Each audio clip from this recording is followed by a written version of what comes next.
Mungkin kau masih mengira akulah yang hendak meracuni dirimu dengan bunga mawar kuning. Saat ini aku bersumpah demi para dewa dan para peri serta semua roh di antara langit dan bumi, aku tidak melakukan hal itu. Aku ingin mendengar tanggapan dari dirimu sendiri. Dan saat ini juga, katakanlah sesuatu. Wiro garuk-garuk kepalanya. Aku tidak tahu apa yang harus kukatakan. Namun apa, Wiro? Priangsa Putih bertanya dengan nada tidak sabar. seandainya Lu Jelita juga mengucapkan sumpah seperti sumpahmu tadi, lalu siapa di antara kalian yang bisa kupercaya? Mendengar ucapan itu, sepasang mata Priangsa Putih tampak berkaca-kaca. Wahai, kalau hal itu kau tanyakan padaku, maka jawabku adalah ini. Percayalah sumpahnya. Jangan percaya pada sumpah seorang peri sepertiku. Habis berkata begitu, Priangsa Putih balikkan diri lalu tinggalkan tempat itu. Wiro seperti tersadar dan hendak memanggil, tapi yang dilakukannya hanya diam tak bergerak. Anak tolol, mengapa kau berucap seperti itu pada Priangsa Putih? Tiba-tiba kakek setan ngompol berkata, Kek, apa maksudmu? Kau tahu, tidak ada satu gadis pun di dunia ini yang mau dibanding-bandingkan dengan gadis lain oleh seorang pemuda yang diam-diam disukainya. Maksudmu Priangsa Putih menyukaiku? Tanya Wiro. Naga Kuning pocongkan mulutnya. Aku yang bocah saja bisa melihat. Kau yang punya diri tidak tahu diri. Jika kau tidak suka pada gadis itu dan kebetulan dia suka padaku, jangan nanti kau jadi menyesal. Anak muda, Kata setan ngompol menyambung bicara. apa kau tidak melihat bagaimana dua mata Priangsa Putih jadi berkaca-kaca ketika kau membandingkannya dengan Lu Jelita, perawan genit gentayangan kemana-mana memikat lelaki itu?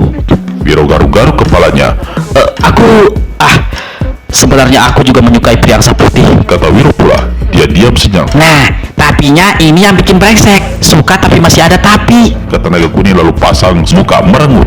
Sementara itu, tanpa tahu ketiga orang itu di satu tempat terlindung seorang perempuan berwajah jelita, kerinitkan kening.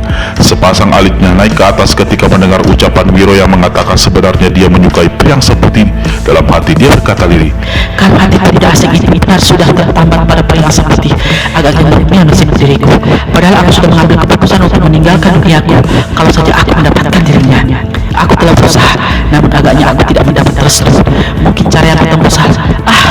leher jenjang perempuan cantik itu tampak bergerak turun naik. Dia menggigit bibirnya kencang-kencang untuk menahan linangan air matanya. Setelah mengusap bagian bawah cuping hidungnya, perempuan ini lalu berkelebat pergi ke arah sang surya memancarkan sinar terik menyilaukan.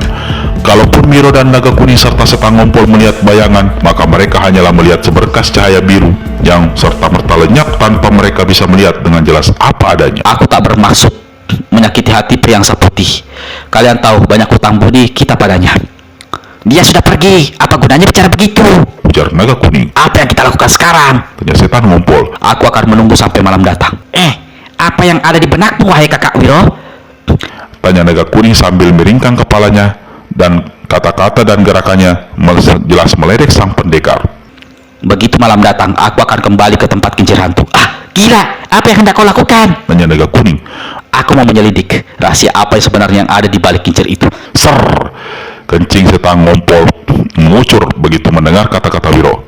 Kakekmu hampir amblas, kita semua hampir jadi jerangkong. Dan kau bilang mau pergi ke sana kembali? Sungguh edan. Terserah kalian. Bilang apa, niatku sudah tetap. Aku harus menyelidik. Belasan orang mati mengerikan. Jika kalian tidak mau ikut, jangan banyak omong. Kami memang tidak mau ikut. Akhir-akhir ini ucapan dan tindakanmu lihat banyak anehnya. Kata Naga Kuning pula, bocah yang sesungguhnya adalah kakek berusia lebih dari 100 tahun. Mengenai Naga Kuning, harap baca serial Wiro Sableng berjudul Tua Gira dari Andalas, terdiri dari 11 episode. Naga Kuning berpaling pada setan ngompol, dan sesaat kedua orang ini saling pandang, si kakek hanya diam saja. Tiga orang tadi tegak di bawah pohon besar, memandang tak berkedip ke arah lapangan. Sekeliling mereka dicekam kegelapan malam. Wiro, apa kita tidak kesasar ke tempat yang salah? Naga Kuning keluarkan suara.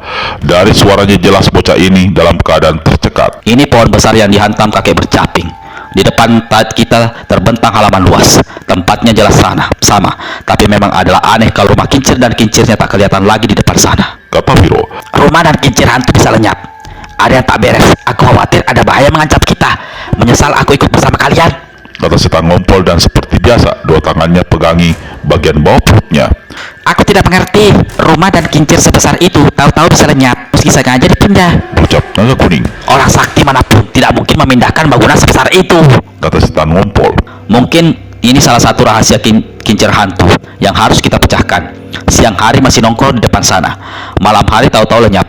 Mungkin kakek itu punya ilmu seperti yang dimiliki oleh Jani. Aku perlu menyelidiki lebih dekat sana. Naga kuning pegangi pinggang celana Wiro.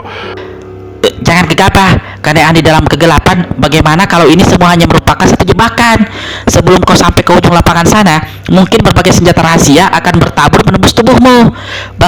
Bukan mustahil kakek kepala teleng itu mendekam di tempat gelap sana. Lalu, kalau ada yang datang dalam jarak dekat, dia akan semburkan asap pipanya. Apa kita semua mau jadi jerangkong? Ah, kau betul juga. Kata pendekar 102 sambil garuk-garuk kepala. Lalu apa yang kita lakukan sekarang? Sekarang pergi saja dari tempat celaka ini. Kata si setan ngompol yang sejak tadi sudah dilamun rasa takut dan berusaha menahan kencingnya. Naga kuning mengatakan hal yang sama, tapi pendekar 212 masih penasaran. Dia dekati satu pohon kecil setinggi kepalanya. Dengan sekali hantam saja, pertengahan batang pohon itu patah dua. Lalu Wiro lemparkan bagian atas pohon ke arah di mana sebelumnya rumah dan kincir berada. Pohon jatuh di ujung lapangan. Tak ada gerakan, tak ada suara, tidak terjadi apa-apa. Wiro berpaling pada dua kawannya, naga kuning dan setan ngompol. Unikkan apa arti pandangan itu, Kalau kau tetap keras kepala, silakan saja menyelidiki ke sana. kata naga kuning pula. Aku dan kakek ini menunggu di sini. Wiro anggukkan kepala. Dia mulai melangkah. Dia berjalan tidak langsung menempuh lapangan terbuka di arah depan. Bergerak dulu ke kanan, menyisi sepanjang tepi lapangan lalu membelok ke kiri. Di ujung sana, dia membelok lagi ke kiri dan kini bergerak ke arah mana sebelumnya rumah kincir dan kincir hantu berada.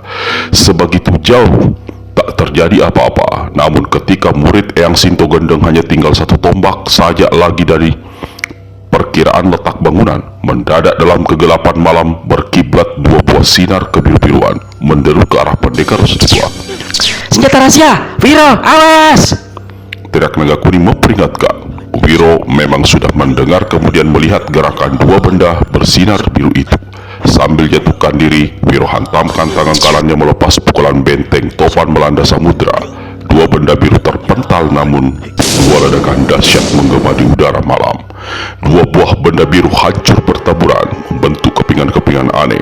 Kepingan-kepingan ini kemudian berubah menjadi larikan-larikan panjang. Lalu laksana tangan-tangan gurita, larikan-larikan sinar biru itu menyambar mencengkram ke arah pendekar 212.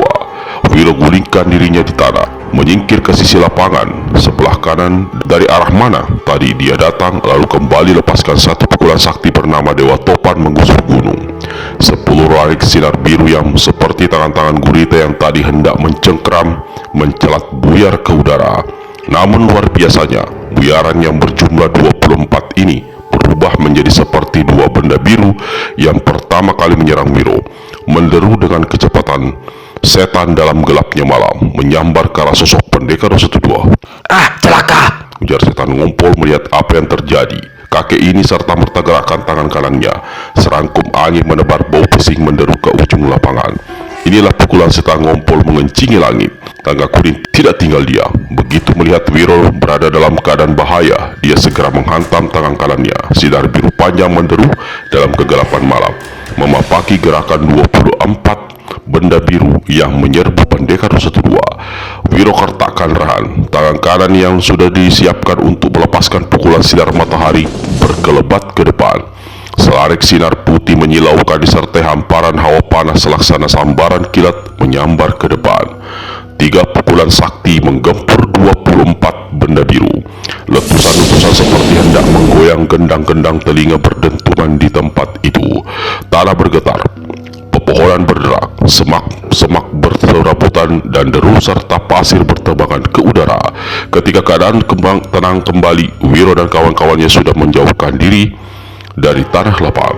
Setan ngompol terbatuk-batuk sambil pegangi bawah perutnya. Naga kuning tegak dengan tubuh bergemetar karena tangannya yang tadi dipakai untuk menghantam benda-benda biru ini kini terasa seperti kaku dan panas. Wiro sendiri yang melepas pukulan sinar matahari dengan mengarahkan hampir sepertiga tenaga dalamnya, merasakan dadanya berdebar dan aliran darahnya tak karuan. Sebaiknya kita tinggalkan tempat celaka ini. Kecuali jika ada di antara kalian yang mau mampus percuma. Namun baru saja bergerak satu langkah, tiba-tiba satu bayangan hitam berkelebat dari balik gundukan tanah tinggi disertai suara membentak. Kalian bertiga memang sudah ditakdirkan mampus percuma. Belum habis kejut, Wiro dan kawan-kawannya melihat kelebatan bayangan hitam yang disusul bentakan garang itu. Mendadak 3 buah benda bercahaya merah menyerupai bara api melepas. Sialan, siapa lagi yang punya pekerjaan ini? Teriak Wiro. Dia cepat melompat selamatkan diri sambil mendorong kedua kawannya. 3 benda merah melesat di samping mereka lalu ambas ke dalam sebuah batu besar di dekat reruntuhan semak belukar. Batu itu serta-merta dikobari api, lalu bergemertakan pecah menjadi 4 bagian, hangus menghitam dan kepulkan asap. Setan ngompol jatuh terduduk di tanah. Naga kuning tertelungkup dengan muka pucat. Wiro memandang ke arah kegelapan. Kejurusan datangnya serangan tadi. Dia melihat sesosok tubuh tinggi besar, salah satu tangannya buntung. Di bagian perut orang ini, di sebelah dalam, seolah ada sesuatu yang mengeluarkan cahaya kemerahan. Untuk sementara waktu, kita tinggalkan dulu Wiro dan 2 sahabatnya yang tengah mendapat serangan di malam gelap oleh seseorang yang belum diketahui siapa adanya. Dalam episode Hantu Muka 2 telah diceritakan bagaimana kakek utusan para dewa bernama Lamanyala menemui putra bungsu Lasedayu yang tengah bertapa di sebuah pulau karang.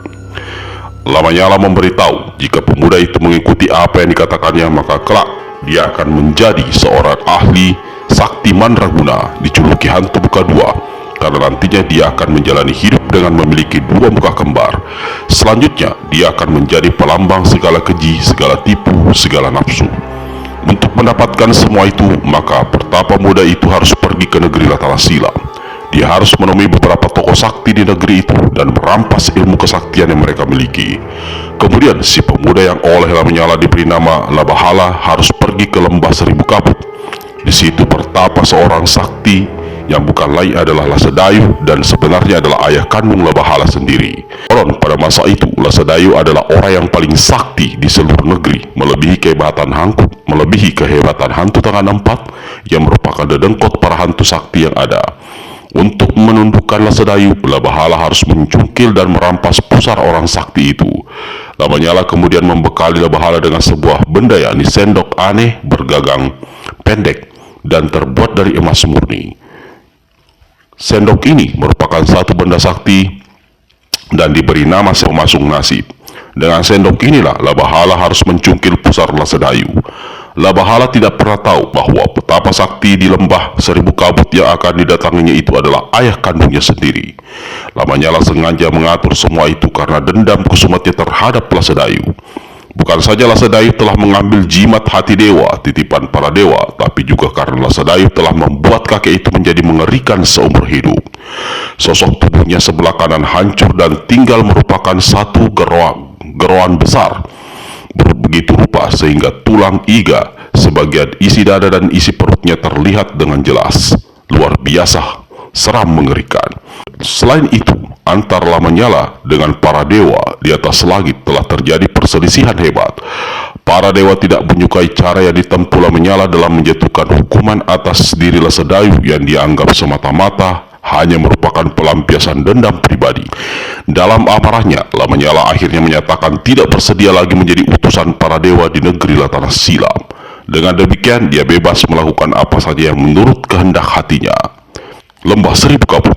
Saat itu, malam baru saja sampai ke ujungnya. Udara terasa dingin mencucuk dalam dan kegelapan masih mencekam di semua penjuru. Di kawasan selatan negeri Latala Silam, satu bayangan berkelebat cepat ke arah timur, di mana terletak satu kawasan yang disebut Lembah Seribu Kabut. Lembah ini diberi nama demikian karena jangankan malam atau pagi hari, pada siang hari saja selagi matahari bersinar terik, kabut menyungkup seantero lembah menutup pemandangan. Bayangan tadi berlari dengan cepat menembus kegelapan dan udara dingin langsung ke pusat lembah. Di satu tempat dihentikan langkah. Di kejauhan terdengar suara lolongan binatang buas penghuni lembah. Orang ini memandang berkeliling. Dia tidak melihat apa-apa kecuali pepohonan, semak belukar, bebatuan, semua menghitam dan dalam kegelapan. Kabut dan kegelapan malam membuat pandangannya sangat terbatas. sunyi, gelap dan dingin. Di mana aku harus mencari orang sakti bernama Lasedayu itu? Orang ini berkata dan bertanya-tanya dalam hati. Sekali dia memandang berkeliling, pandangannya membentur sebuah batu besar. Rasa letih membuat dia melangkah mendekati batu lalu duduk di sana. Mungkin aku harus menunggu sampai matahari terbit.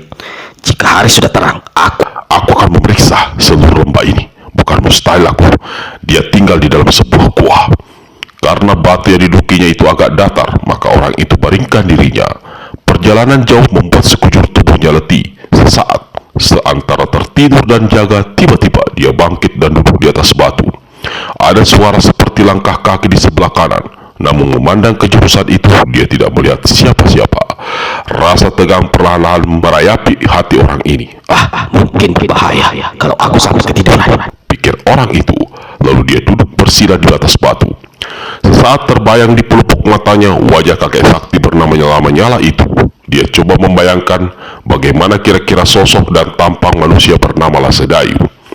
Dalam keadaan seperti itu, orang ini tidak mengetahui kalau dari sebelah atas sebuah benda besar perlahan-lahan melayang turun ke arah kepalanya. Dia baru menyadari ketika serangkum angin sangat halus menyapu tengkuknya. Saat itu, bibir lembah di sebelah timur kelihatan mulai terang, pertanda sang surya siap memperlihatkan dirinya kembali di muka bumi. Orang yang duduk di atas batu mengangkat kepalanya ke atas. Tapi, astaga, sebuah benda tiba-tiba menekan dari atas, membuat dia tidak bisa mendongak atau memutar kepalanya. Dia kerahkan tenaga, bahkan tenaga dalam. Tetap saja dia tak sanggup melepaskan diri dari tindihan di atas kepalanya itu. Makhluk kurang ajar, siapapun kau adanya, pantas ku bantai saat ini juga. Orang di atas batu membentak, lalu secepat kilat, tangan kanannya dipukulkan ke atas. Selarik sinar hijau berkiblat dalam keremangan di akhir malam yang segera berganti siang itu. Tindihan di atas kepala orang ini mendadak lenyap. Satu bayangan berkelebat, dua tombak ke atas. Serangan yang dilancarkan orang di atas batu cepat luar biasa. Tapi sasaran yang diserang bergerak lebih cepat untuk selamatkan diri. Sinar hijau setelah menembus kabut dan udara kosong menghantam satu pohon besar. Pohon ini langsung terbelah menjadi hijau, lalu meleleh tumbang seolah berubah menjadi lumpur hijau. Benar-benar luar biasa mengerikan. Pukulan hantu hijau pencuci roh. Satu suara berseru dia sebelah atas. Orang yang lepaskan pukulan melompat turun dari batu. Ketika dia memandang ke atas, kakinya langsung tersurut. Sejarak 3 tombak di atas batu, dia melihat seorang tua dalam sikap duduk bersila, mengapung di udara sambil rangkapkan 2 tangan di muka dada.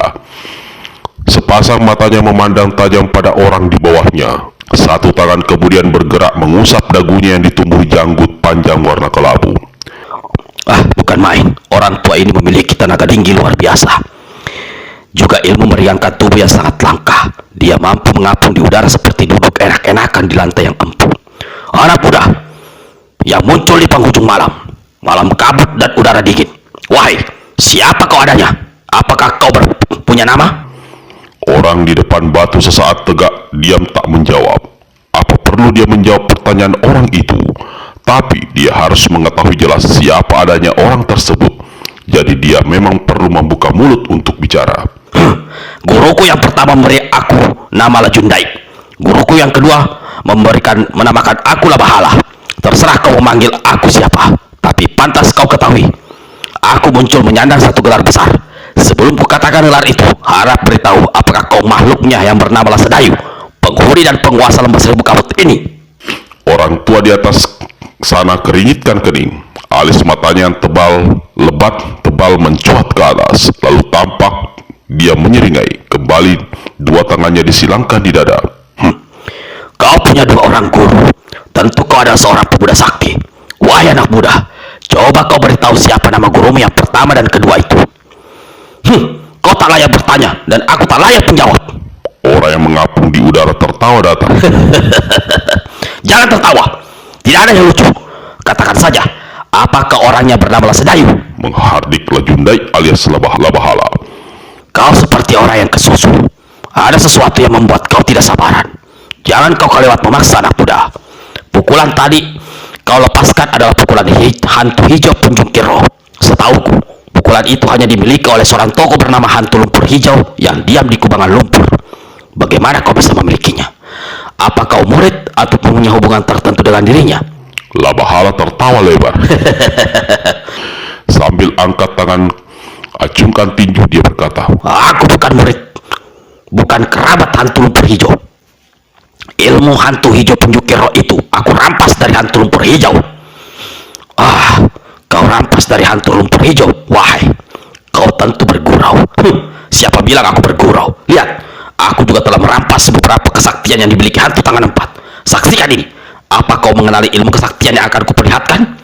begitu berucap, maka tubuh Labahala berubah menjadi asap berwarna merah, lalu tanpa mengeluarkan suara, bergulung berputar seperti gasing, membentuk kerucut terbalik. Orang tua di atas sana buka dua tangannya yang disilangkan di depan dada. Dia terkejut besar ketika merasakan tubuhnya mulai tersedot ke arah kerucut asap itu. Buru-buru dia mengapung naik sampai setinggi 3 tombak. Ilmu tangan hantu tanpa suara.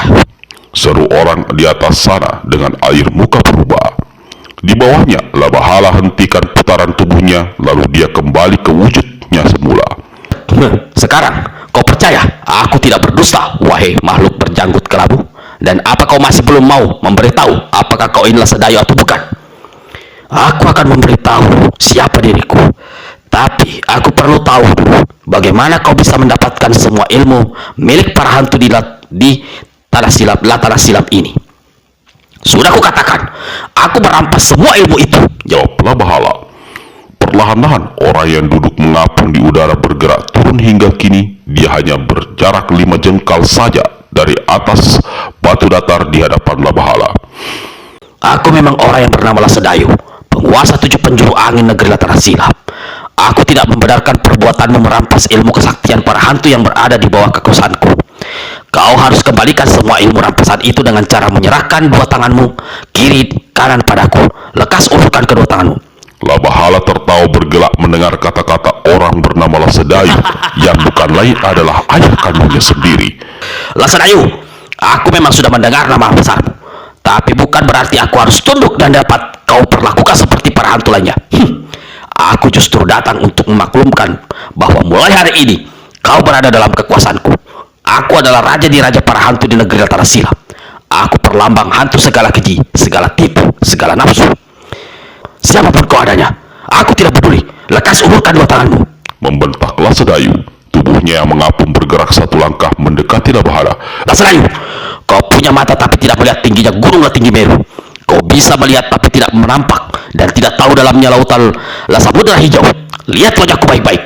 Labahala lalu usap wajahnya. Saat itu juga kepalanya berubah menjadi memiliki dua muka membentuk muka raksasa berwarna merah mencuat.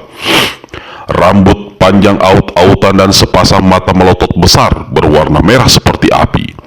Sedayu tersentak kaget sampai-sampai melambung 1 tombak ke atas. Makhluk kejadian, siapa kau sebenarnya? Bentaklah Sedayu. Aku bukan makhluk kejadian. Aku adalah hantu muka dua, raja di raja para hantu 7 penjuru angin negeri Latana Silap. Jangan kau berani bertingkah di hadapanku. Dalam kagetnya, Sedayu menyadari bahwa dia tidak boleh berlaku ayal. Dia maklum kalau makhluk di hadapannya itu punya maksud jahat. Maka sebelum terjadi hal yang tidak diinginkan, dia memutuskan untuk menghantam Labahala lebih dahulu. Tanpa tunggu lebih lama, dia segera lepaskan 1 pukulan mengantar ilmu kesaktiannya disebut pukulan mengelupas puncak langit mengeruk peruk bumi. Serangkaian angin dahsyat sedahsyat puting beliung memancarkan sinar merah menderu ke bawah. Labahala yang tidak menyangka bakal diserang secara mendadak begitu rupa berteriak marah dalam kagetnya dan buru-buru selamatkan diri. Dia melesat ke kiri lalu membuat gerakan berputar dan tahu-tahu sudah berada di belakang batu besar. Ia menyaksikan bagaimana pukulan Sedayu yang tidak mengenal sasarannya menghantam sebuah pohon besar. Pohon itu serta-merta terkelupas seluruh permukaan kulitnya hingga dalam waktu sekejapan mata hanya tinggal bagiannya yang berwarna putih, lalu roboh tumbang dengan suara bergebur. Sesaat bulu kuduk Labahala mau tak mau jadi merinding juga. Dalam hati dia membatin, mungkin ini ilmu yang menurut lamanya bernama mengelupas puncak langit mengeruk kerak bumi luar biasa. Jika manusia sampai kena sasarannya, pasti akan menemui ajal dengan tubuh hanya tinggal tulang belulang saja. Aku harus dapatkan ilmu kesaktian itu. Semua petunjuk telah menyala ternyata benar adanya. Kejutlah Sedayu bukan kepala. Bukan saja ketika melihat lawan sanggup selamatkan diri dari ilmu kesaktian yang sangat diandalkannya itu, tetapi juga ketika menyaksikan bagaimana Labahala tahu-tahu sudah berada di sebelah belakangnya. Di balik batu besar, cepatlah Sedayu berbalik. Saat itu sinar sang surya yang telah terbit telah mencapai bibir sebelah timur lembah Seribu Kabut. Sinar terangnya jatuh ke pusat lembah, memantul pada sebuah benda kuning yang berada dalam genggaman Labahala. Sedayu lindungi dua matanya ketika sinar kuning itu menyapu mukanya dan membuat pemandangannya sesaat menjadi gelap. Dalam keadaan masih mengapung di udara, dia melesat ke kiri. Ketika dia bisa melihat dengan jelas, kembali kagetnya bukan alam kepala. Pemuda yang bernama Labahala dengan muka kembar raksasa mengerikan itu sudah berada di depannya. Dalam jarak sedekat itu, barulah Sedayu melihat benda apa yang ada di tangan Labahala. "Ah, sendok emas pemasuk nasib!" teriaklah Sedayu. Kaki kanannya langsung dihantamkan ke arah kepala Labahala. Namun gerakannya kalah cepat. Sendok emas di tangan lawan menderu laksana kilat ke arah perut. Tras! Sedayu menjerit setinggi langit telah menyembur dari pertengahan perutnya. Dia segera pergunakan dua telapak tangan untuk menutup luka besar di perut, membendung permuncratan darah. Dengan tubuh sempoyongan, dia melayang turun dan jejakkan kaki di tanah. Memandang ke depan, Sedayu melihat pemuda beraksasa kembar itu tegak sambil menyeringai. Di tangan kirinya di atas sendok emas bergagang pendek melekat sebuah benda sebesar ujung ibu jari kaki, berbentuk daging merah seperti hidup bergerak-gerak. Itulah pusar Sedayu yang berhasil dicungkil oleh Labahala dengan sendok pemasuk nasib yang didapatkannya dari kakek bernama Lamenyala. Dengan kesaktian yang dimiliki Sedayu mampu menutup luka besar di bagian pertengahan perutnya. Namun sesaat kemudian tubuhnya mulai bergeletar. Dua kakinya goyah, perlahan tubuhnya jatuh berlutut di tanah. Kesaktian yang dimilikinya berlangsung berangsur-angsur sirna. Pandangan matanya membeliak besar dan galak kepada Labahala berubah kuyuh dan kusayu. Sekujur tubuhnya lemas seolah tidak memiliki tulang, urat, dan otot lagi. Mukanya berubah pucat dan menjadi 3 kali lebih tua seolah telah menjadi kakek-kakek. Labahala tertawa mengeke sambil acungkan sendok yang ditempeli pusar Sedayu. Daging pusar yang tadi hidup berdenyut-denyut kini diam dan seolah berubah menjadi batu, menyatu dengan sendok emas itu. Sedayu, pusarmu yang sudah berada di tanganku, kesaktianmu seluruhnya berpindah ke dalam tubuhku. Labahala gerakkan tangan kanannya, siap untuk menyimpan sendok emas dan pusar Sedayu ke balik pakaian kulit kayu yang dikenakannya. Selamat tinggal Sedayu. Sambil memutar badan untuk berkelebat pergi, Labahala memasukkan sendok emas ke balik pakaiannya. Namun mendadak terjadi hal yang tidak terduga. Didahului satu siulan angin serta satu gelombang kabut yang menutupi pemandangan. Di udara berkelebat satu bayangan serba putih. Sedayu mencelat dan terbanting ke tanah oleh sambaran angin itu, sementara Labahala sempat terjejer sempoyongan sampai beberapa langkah. Selagi dia berusaha mengimbangi diri, tiba-tiba satu tangan laksana kilat menyambar ke arah lehernya, seperti pedang yang hendak membabat putus.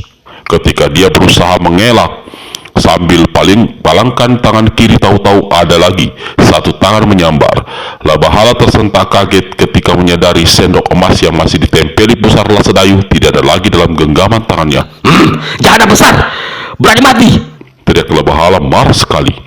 Dia hantamkan tangan kiri kanan. Yang kiri lepaskan pukulan hantur hijau penjungkir roh, sedangkan tangan kanan menghantam pukulan mengelupas puncak langit mengeruk kerak bumi.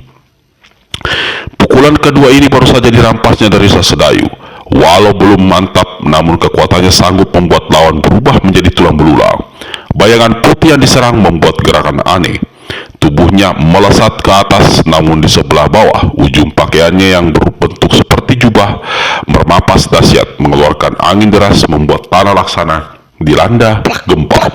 Dua larik angin pukulan sakti yang dilepaskan Labahala terpental. Labahala sendiri terbanting ke tanah. Begitu dia melompat bangkit, bayangan putih tadi telah berkelebat ke arah matahari terbit dan akhirnya lenyap dalam sinar menyilaukan yang membutakan pemandangan. Dua muka raksasa Labahala menggeram. Dua pasang matanya seperti mau melompat keluar dan taring-taring dalam mulutnya mencuat bergemeretak. Jahanam! Dia merampas sendok emas itu. Kurang ajar! Aku bersumpah mencari tahu siapa adanya bangsat pencuri itu. Labahala marah besar.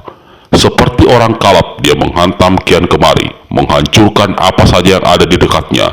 Lalu tanpa pedulikan lagi Sedayu yang tergeletak tak bergerak di tanah, Lajundai alias Labahala segera tinggalkan tempat itu. Matahari pagi bergerak naik. Kabut melayang turun ke bagian paling bawah lembah Seribu Kabut. Sedayu mengerang panjang sambil pegangi perutnya yang luka. Dia berusaha bangkit dan duduk menjepok di tanah. Selagi dia berusaha mengatur jalan nafas dan peredaran darahnya, lalu mencoba bangun berdiri, tiba-tiba dari arah barat bibir lembah kelihatan nyala api aneh bergerak cepat menurun lembah. Demikian cepatnya hingga waktu dua kejapan mata benda ini sudah berada di hadapan Sedayu.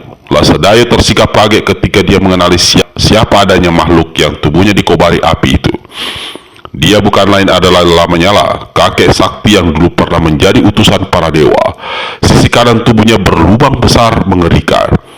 Kakek ini tegak berkaca pinggang di hadapan Sedayu yang megap-megap mencoba berdiri. Wahai Sedayu, apa kau sadar bagaimana kutukanku beberapa puluh tahun silam kini telah menjadi kenyataan? Tua bangka jahanam, kau rupanya apa maksud ucapanmu barusan? Suara Sedayu masih keras dan garang. Hidup keluargamu morat-marit. Kau tak tahu di mana istrimu berada. Kau juga tidak tahu di mana keempat anakmu. Si bungsu anakmu yang keempat telah berubah menjadi musuh besarmu. Kau telah kehilangan seluruh kesaktianmu. Kau sekarang tidak beda dengan bangkai hidup tak ada gunanya. Dan sekarang kutukan paling menyiksa akan kau alami. Kakek bernama Lamanyala itu angkat tangan kirinya. Telapak tangan dibuka, dikembangkan dan diarahkan pada Sedayu. Bangkit, tegak, berdirilah Sedayu. Tapi jangan berdiri dengan dua kakimu. Mulai hari ini kau akan hidup menyungsang, kaki ke atas, kepala ke bawah. Kau akan berjalan dengan dua tanganmu, dan kau akan menjadi makhluk tersiksa seumur-umur.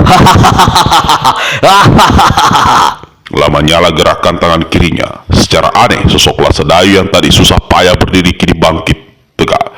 Lalu perlahan-lahan tubuh itu naik ke atas, berputar dengan kepala menghadap ke bawah. Mau tak mau Sedayu harus ulurkan tangan menjaga agar bukan kepala yang menempel di tanah. Bagus Sedayu, wahai bagus sekali. Kau sudah mengerti rupanya. Kaki ke atas, kepala ke bawah. Dua tangan dijadikan pengganti kaki untuk berjalan. Itulah kehidupan baru Sedayu. Sedayu keluarkan suara menggembur. Tiba-tiba dia mengejar ke arah si kakek. Seperti yang dikatakan Lamanyala tadi, Sedayu benar-benar pergunakan dua tangannya sebagai kaki. Lamanyala tertawa terkekeh. Selamat tinggal Sedayu. Sekali berkelebat, si kakek itu lenyap ke balik kabut yang menggantung di dasar lembah. Orang tua berjubah putih itu melompat ke dalam perahu yang rupanya memang sudah menunggu di tikungan sungai. Walau tubuhnya tinggi besar dan jarak pinggiran sungai ke perahu cukup jauh, namun sedikit pun perahu itu tidak bergerak. Jelas, dia seorang yang memiliki ilmu meringankan tubuh serta tenaga dalam sangat tinggi. Selain itu, ada satu hal yang sangat aneh dan sangat mengerikan pada orang ini, yakni bagian kepalanya. Otaknya tidak berada dalam batok kepala, melainkan berada dan terlihat menyembul di luar kepala, mulai dari atas kening sampai ubun-ubun. Otak ini terbungkus oleh sejenis selubung bening seperti lapisan kaca dan terlihat selalu bergerak hidup. Pemilik perahu, seorang lelaki muda bermuka hitam, penuh ketakutan segera saja mengayuh perahunya menuju ke hilir. Di satu tempat sebelum dia mencapai sebuah tikungan, perahu membelok menyeberang lalu merapat ke tepian sungai di mana terdapat sebuah gubuk kecil tak berdinding. Tanpa berkata apa-apa, orang tua berjubah melompat ke daratan. Tubuhnya melayang laksana terbang melewati atas gubuk lalu lenyap di antara kerapatan pepohonan. Waktu membuat gerakan melompat meninggalkan perahu tadi, lagi-lagi pemilik perahu itu tidak bergeming sedikit pun. Pemilik perahu yang kini merasa lega gelengkan kepalanya. Manusia aneh mengerikan. Seumur umur baru kali ini aku melihat manusia otaknya berbungkah di luar kepala. Manusia aneh. Tapi apa betul dia manusia sungguhan? Ih, datang dan pergi. Bicara hanya dengan isyarat tangan dan gerakan mata. Wahai, bahkan dia tidak memberiku upah sama sekali. Orang ini menghela napas panjang. Mendadak pandangannya membentur sebuah benda berkilauan yang menancap di pinggiran perahu. Diraba-rabanya, benda itu sesaat lalu dicabutnya. Begitu memperhatikan, satu seruan kecil keluar dari mulutnya. Orang tua aneh, benar-benar aneh.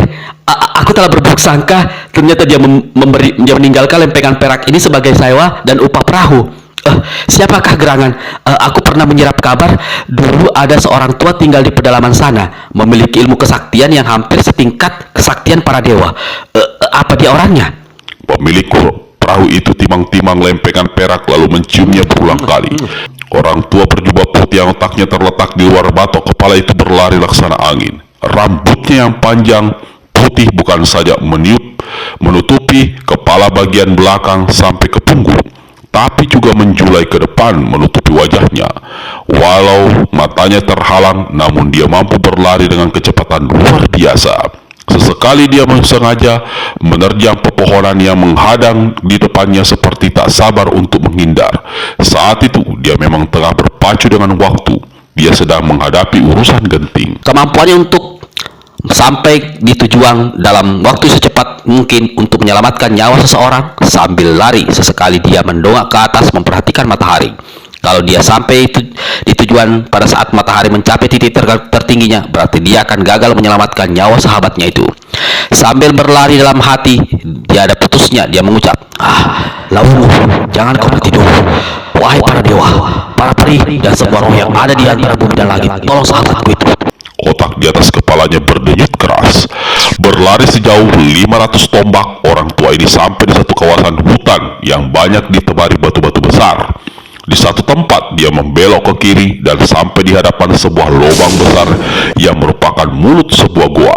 Tanpa ragu, orang tua ini masuk ke dalam gua itu.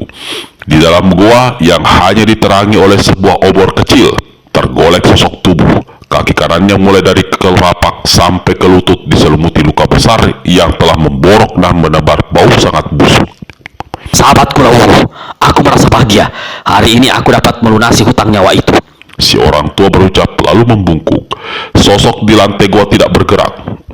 Orang tua ini saat menjadi kecut. Jangan-jangan dia terlambat. Orang yang hendak ditolongnya telah keburu menemui ajal. Celaka, Lawungu. Orang tua itu pegangi dada Lawungu, orang yang tergolek di lantai. Dia menjadi lega begitu merasakan masih ada jenitan jantung, walau sangat perlahan dan lemah. Lalu dia kerahkan tenaga dalam dan alirkan ke dalam tubuh orang ini.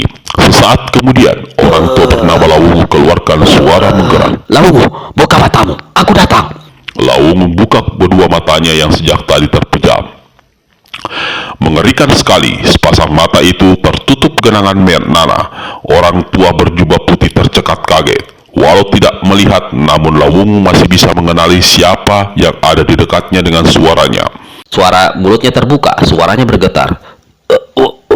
Wahai sahabatku, hantu sejuta tanya, sejuta jawab. Apakah kau berhasil mendapatkan satu-satunya benda yang mampu menyembuhkan borok, membunuh racun ular dalam darahku, dan menyelamatkan jiwaku? Aku berhasil sahabatku.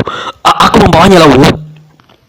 Lalu orang tua berjubah putih yang menyatakan yang ternyata adalah hantu sejuta tanya sejuta jawab yang sangat terkenal di negara tanah silam sebagai makhluk berkepandaian sangat tinggi, keluarkan sendok emas dari balik jubahnya. Karena sahabatnya tidak bisa melihat, maka hantu sejuta tanya sejuta jawab menggenggamkan sendok emas itu ke tangan kanan Lawungu. Begitu sendok emas sakti itu berada dalam genggaman Lawungu, satu hawa aneh menjalar masuk ke dalam tubuhnya, lalu mengalir ke dua jurusan, yakni kaki kanan dan sepasang matanya. Seperti bara api kejatuhan tetesan air, dua mata serta kaki kanan busuk berborok dari Lawungu keluarkan suara tes. Lalu ada kepulan asap. Kenangan nanah di dua mata orang tua itu seperti mendidih. Tubuh Lawungu menggeliat dan gerakannya bergemelotakan menahan sakit yang amat sangat. Namun penuh harapan, Lawungu genggam erat-erat sendok emas itu.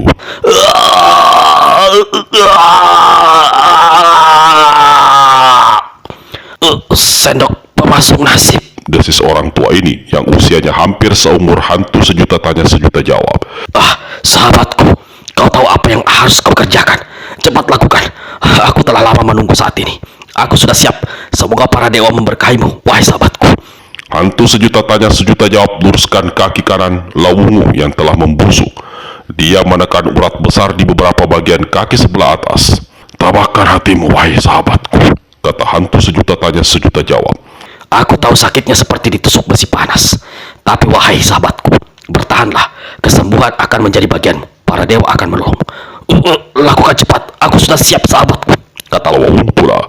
Dengan menggigit bibir, hantu sejuta tanya sejuta jawab tusukkan sendok pemasuk nasib ke telapak kaki kanan Lawungu. Cus. Darah bercampur nanah dan daging yang telah membusuk muncrat mengerikan dan menjijikkan. Sendok emas yang ditusukkan hantu sejuta tanya sejuta jawab dengan mengerahkan tenaga dalam amblas ke dalam kaki kanan Lawungu, masuk menembus tulang sampai sebatas pergelangan kaki. Lawungu menjerit setinggi langit. Dinding dan langit-langit gua laksana mau runtuh. Lalu dia jatuh pingsan. Hantu sejuta tanya sejuta jawab sendiri terduduk terkulai di lantai, tersandar ke dinding gua. Keringat membasahi sekujur tubuhnya. Hantu sejuta tanya, sahabatku. Lawungu kembali putar kepalanya ke kiri dan ke kanan. Mataku, aku bisa melihat kembali. Kakek berjubah putih tibakkan rambut yang menjulai di depan mukanya, lalu memperhatikan dua mata Lawungu. Sepasang mata yang tadinya tertutup nanah itu kelihatan putih bening dengan dua bola mata hitam menatap berseri ke arahnya. Terima kasih para dewa. Seru hantu sejuta tanya sejuta jawab. Hantu sejuta tanya, lihat, kaki kananku juga sembuh, berseru Lawungu sambil angkat kaki kanannya lalu melompat berdiri. Memang sungguh luar biasa, berkat sendok pemasuk nasib yang kini berada dalam kaki Lawungu. Kaki kanan orang tua itu yang tadinya hanya merupakan borok membusuk, kini kembali utuh seperti semula.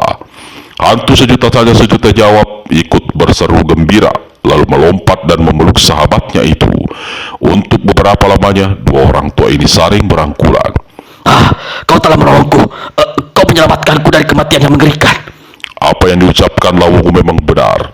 Kalau sampai hantu sejuta tanya sejuta jawab terlambat menolongnya, maka dia akan menemui ajal seperti tersiksa, karena sebelum menemui kematian, tubuhnya akan membusuk dulu secara perlahan-lahan. Jangan berkata begitu, wahai sahabatku Lawungu. Kau pun pernah menyelamatkan nyawaku. Kau sembuh berkat pertolongan para dewa sekarang, seumur hidupmu kau akan kemana-mana membawa sendok sakti itu di dalam kaki kananmu. Kecuali para dewa menginginkan sendok itu keluar dari tubuhmu tanpa mengurangi kekuatan dan melenyapkan kesembuhanmu. Aku yakin sendok itu akan melipat gandakan tenaga dalam serta kesaktianmu. Setelah sengsara sekian lama, kini aku jadi makhluk yang paling beruntung, kata Lawungu pula. Dia menggosok matanya dan goyang-goyangkan kaki kanannya berulang kali. Setelah mendapat kesembuhan, apa yang akan kau lakukan, wahai Lawungu? Tanya hantu sejuta tanya sejuta jawab. Apakah aku perlu mengatakan? Lalu apa artinya kau dijuluki hantu sejuta tanya sejuta jawab? Kakek berjubah putih tertawa lebar. Aku tahu kau akan mencari nenek berjuluk hantu saktet laknat itu. Perempuan celaka itu akan kuhajar habis-habisan. Jauh sebelum nyawanya kubuat minggat dari tubuh, kata Lawungu dengan rahang menggembul dan mata membeliak besar. Aku tahu dia mengirimkan ular hitam berbisa itu untuk mencelakaiku. Dendam di masa muda dibalaskannya di usia tua. Perempuan gila, tunggu bagianmu. Saking marahnya, Lawungu tendangkan kaki kanannya. Dinding gua yang terkena tendangan serta merta hancur, membentuk satu lubang besar. Lawungu terbelalak dan terkejut melihat hal itu. Karena sebelumnya walau ilmu kesaktiannya tinggi, namun untuk menjebol dinding gua batu yang sangat tebal itu dengan tendangan tak bakal mampu dilakukannya. Kini dia sanggup membuat dinding gua itu berlubang besar hanya dengan satu tendangan yang dilakukan secara tidak sengaja. Di dalam bangunan batu di puncak bukit yang kelak di kemudian hari akan dibangun apa yang dikenal sebagai istana kebahagiaan, Lajundai alias Labahala alias hantu muka dua tengah bermesra-mesraan dengan 4 orang gadis jelita. Seorang pembantu memberitahu bahwa ada tamu yang sejak lama ditunggu sudah berada di halaman menunggu izin untuk masuk. Biasanya dalam keadaan seperti itu, hantu muka dua akan marah besar jika diganggu. Namun tamu yang datang memang seorang penting yang sudah ditunggunya sejak lama. Dia telah menebar selusin orang suruhan untuk mencari dan menemukan orang itu. 1 tahun berlalu, baru mereka berhasil. Dengan cepat, hantu muka dua mengenakan pakaiannya lalu bergegas keluar. Saat itu, matahari baru tenggelam masih meninggalkan sinar kuning keemasan di langit dan menyapu puncak bukit. Di bawah sinar kekuningan yang mulai putus berubah menjadi kegelapan. Di bawah bayang-bayang satu batu besar berbentuk pilar tegak berdiri seorang kakek berwajah tirus, berpakaian compang-camping. Di tangan kirinya ada sebuah tongkat terbuat dari batu yang memancarkan sinar biru gelap.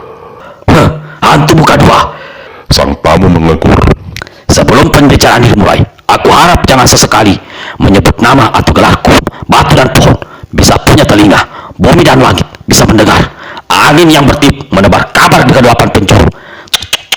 Aku tidak ingin ada orang di luar tahu kedatanganku ke tempat ini.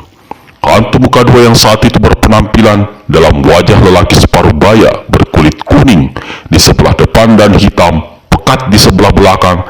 Diam sejenak mendengar kata-kata tamunya itu, lalu perlahan dia mulai tertawa.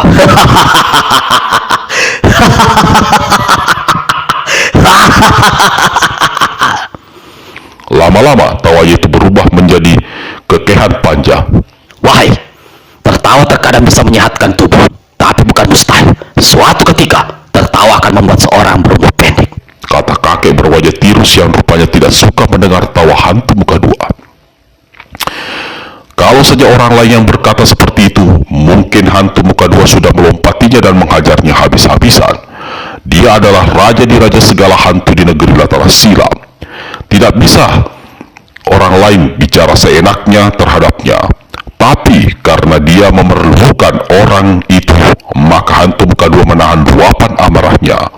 Wajahnya depan belakang tidak sempat berubah menjadi wajah sepasang raksasa yang biasanya kalau dia sedang marah, hantu muka dua hentikan tawanya. Kau tak mau disebut namamu. Apa susahnya? Biar aku memanggilmu dengan nama Kerasakti tak bernama. Kau setuju? Wajah tirus si kakek yang memegang tongkat batu biru sesaat tampak berubah. Kalau kau menyebut aku Kerasakti tak bernama, maka mulai sekarang aku akan memanggilmu orang hutan tak berekor. Kau setuju? Amarah hantu muka dua hampir mereda.